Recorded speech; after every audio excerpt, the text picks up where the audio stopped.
If he did not support Scientology or was hostile to it, he would be declared a suppressive person and Marla would be forbidden to have any contact.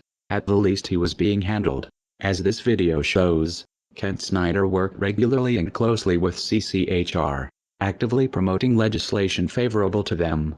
This bill is not successful, is not passed, then 2 or 3 or 4 years from now, what you're going to find is you're going to find stories of parents who said, why didn't we work harder? My child is now subject to mental screening. He's now subject to therapy. There's all sorts of coercive measures that are going on. So the time is now. Parents need to understand that, and we're going to do everything we can to fight against it. This is important because there is an attempt to rationalize Ron Paul's involvement with CCHR and founding member Dr. Zass as harmless. On the Ron Paul forums, when a supporter points out the Scientology connection, another member tries to spin Zass as a great libertarian who is not a Scientologist nor is sympathetic to Scientology. This is bullshit. CCHR is a branch of Scientology and SZAZS co-founded it. The Church of Scientology would never allow someone they did not control to have that much influence. The CCHR website was registered by Scientologist Amber Smayataki. Most of the board are Scientologists.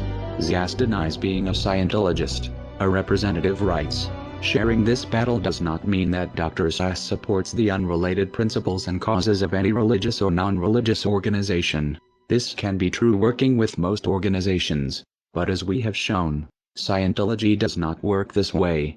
You are either for Scientology or you are against it. Whether SZAZS himself believes in Xenu is irrelevant. What is relevant is Scientology considers Zass non-hostile and therefore successfully handled. Kent Snyder may have something in common with Lisa McPherson.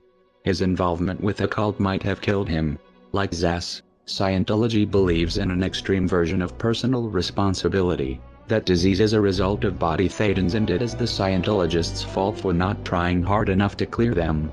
If they did, goes the theory, they would be free of disease. Zass doesn't push body thetans, but he does promote a dangerous distorted idea of mental illness that has the same potential effect, discouraging people from getting help because according to him any problems they have are imaginary.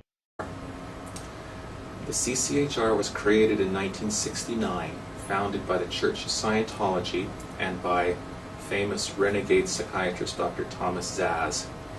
From day one, most or many of the senior leadership of the CCHR have been Scientologists. And for Zass, and of course this has been taken on big time by Scientology, therefore mental illness is not real illness. It is possible Kent Snyder's untreated illness and death was a result of adopting the Scientologist beliefs that his illness was his fault or not real. It would explain why he had no health insurance. Many Scientologists don't. It seems Snyder sincerely believed in Ron Paul's libertarian rhetoric and equally trusted his Scientologist friends, though this ultimately was not in his best interest. A further question arises.